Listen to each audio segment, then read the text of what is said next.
now I'm going, that is like so interesting. I wish I would have not, been so stupid to this kid when, when I first heard about it, because I'd love to have the contact with him at this point in my life.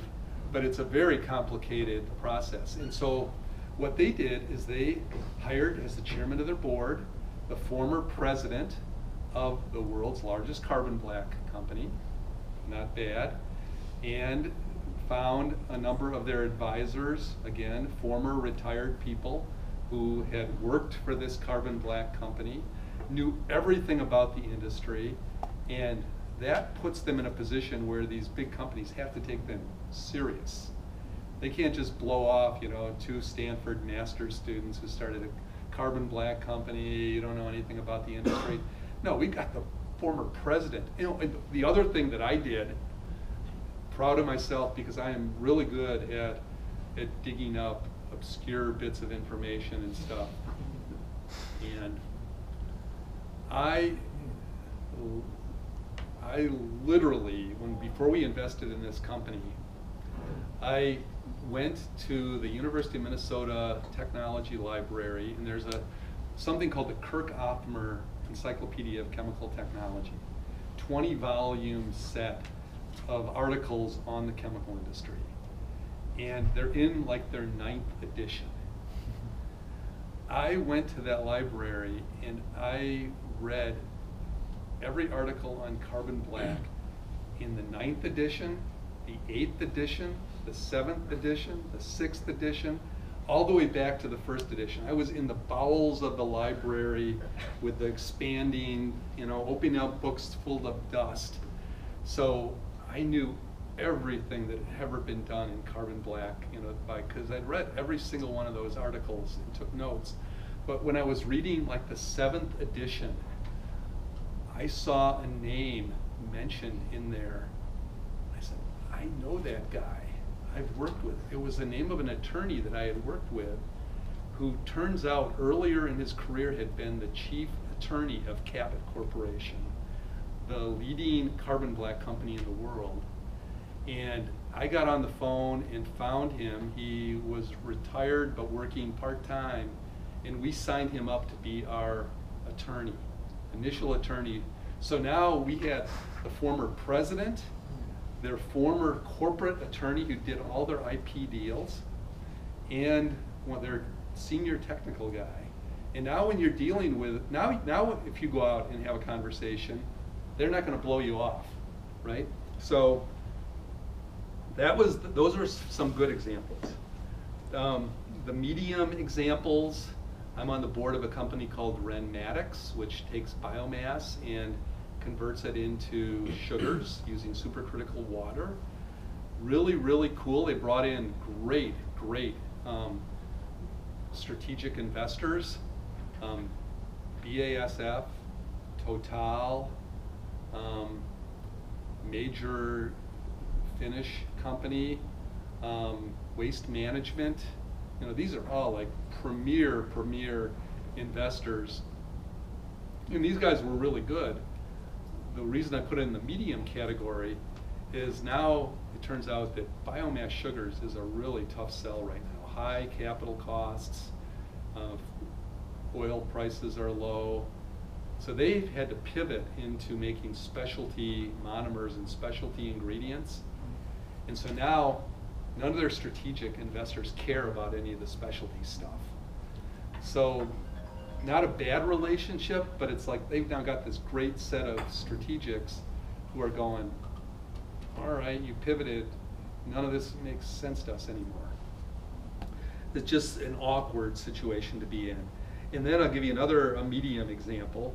Genomatica is a biotech company that has made 1,4-butane-diol. They're down in San Diego, cool biotech stuff.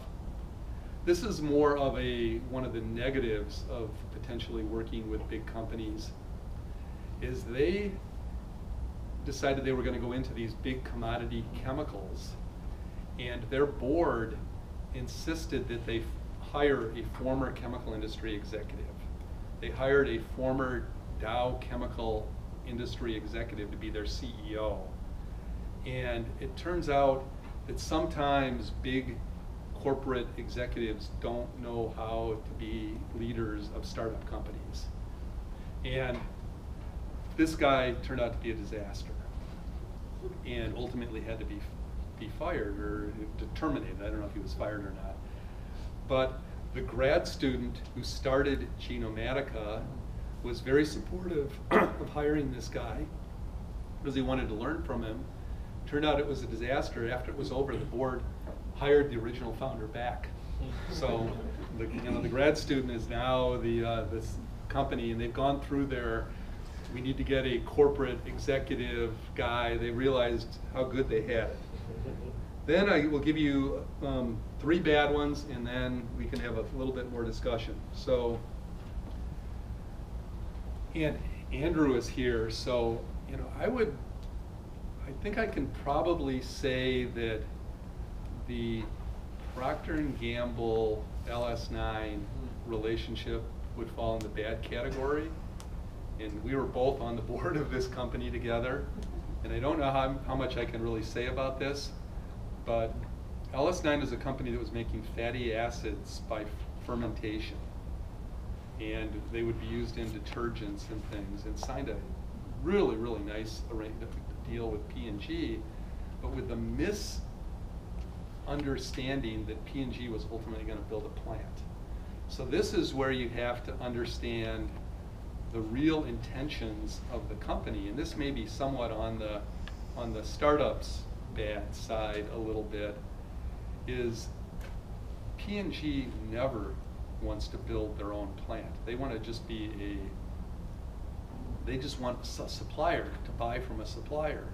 But somehow or other, the board and the company got in their mind that if they took money and got an investment from this corporation, that the corporation was going to build the first plant. And it got pretty far down the road before the realization was that wasn't going to happen. And there was a CEO or two that had to be dismissed because of that. So, there can be some just miscommunications.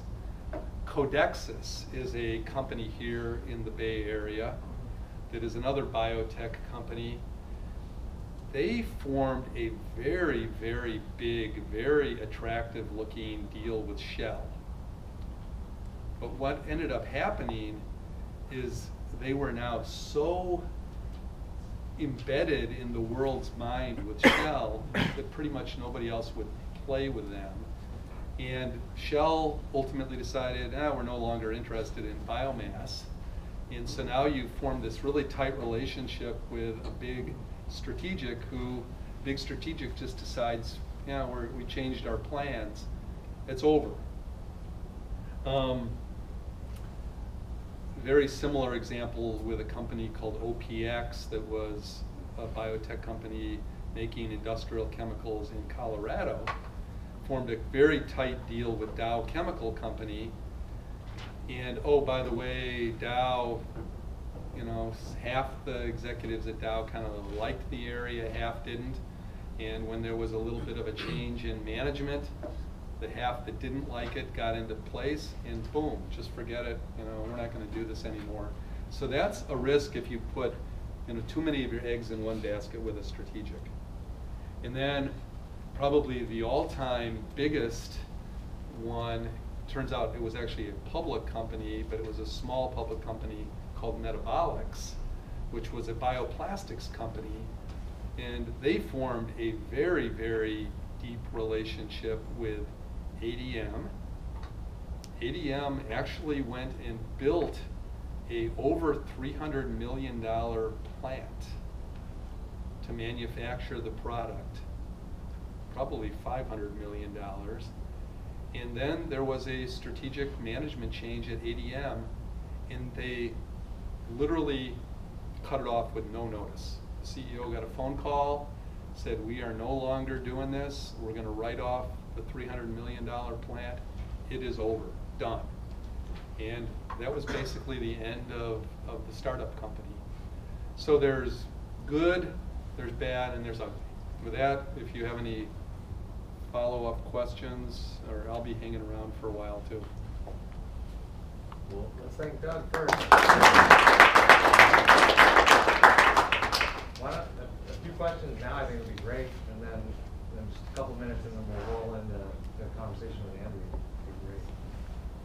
You know, one question I had, Doug, is are there ways that you can structure these agreements so that when these kind of seems somewhat unreliable corporate partnerships can go sideways, that you kind of keep the incentives aligned? For example, like if you don't keep investing, then you lose your rights, or those kind of things. Are there ways to structure this so that you're less vulnerable to the vagaries on the corporate side? Absolutely, and again, that's why a company like Cirrus, who had a really experienced person on the other side working the deal, helps. Because if you don't have an attorney who understands, or a deal maker who has done deals, you may not think about that.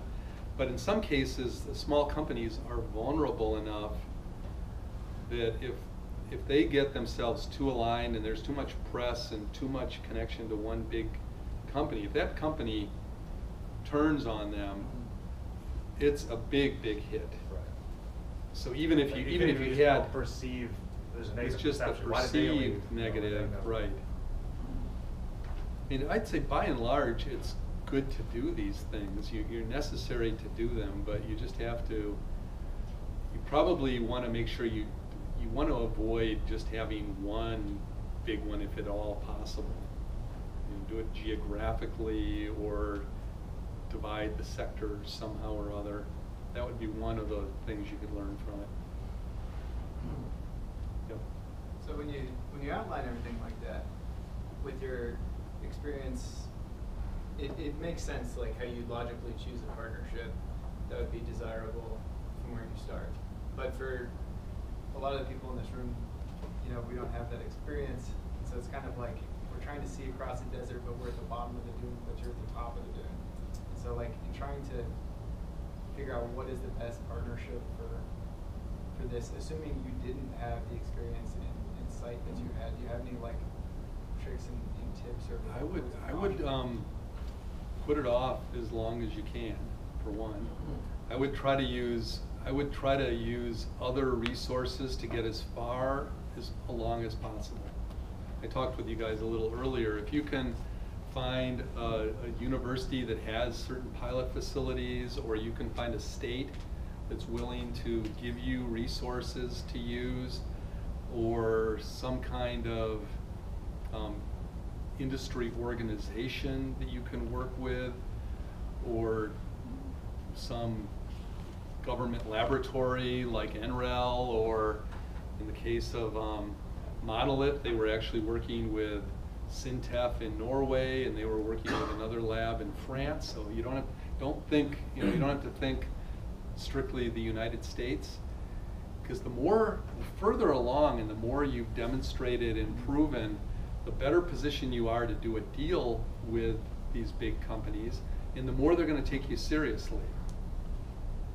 And so the longer you can put off trying to set that up, and then when you do set it up, make sure you set it up right, and try to set it up with some kind of distinct limits. Don't do the whole thing. If you're making multiple products, you get the automotive industry, you get the consumer industry, you get South America, we get North America, whatever, those sort of things.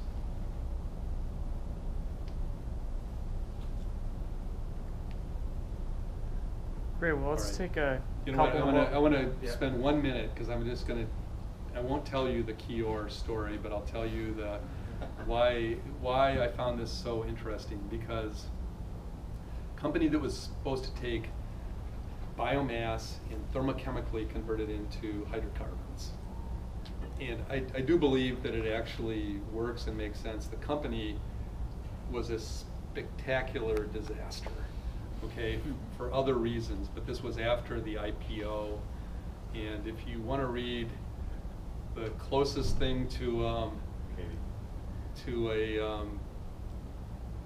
rag sheet Hollywood gossip story, go to Biofuels Digest and read the 6-part series on this. Not fun at all. But but the interesting thing is when the company was first funded, is the founder and I were asked to identify the top 20 experts in the field. And so we had to go through this exercise of figuring out who the top 20 experts were in the field. And then after we found this top list, we were asked to hire all of them. And it was a very interesting exercise in trying to pull that off. And we ended up hiring about 8 of them. But this was global, worldwide. No, it doesn't matter how old they are, where they are, what their position is. They are like the top experts. And so it was an interesting exercise in learning how to identify top people, but then also going the extra mile and trying to hire them all. So now. All right, we'll take a 2-minute break and then we'll get started again. Yeah. Let's thank Doug again.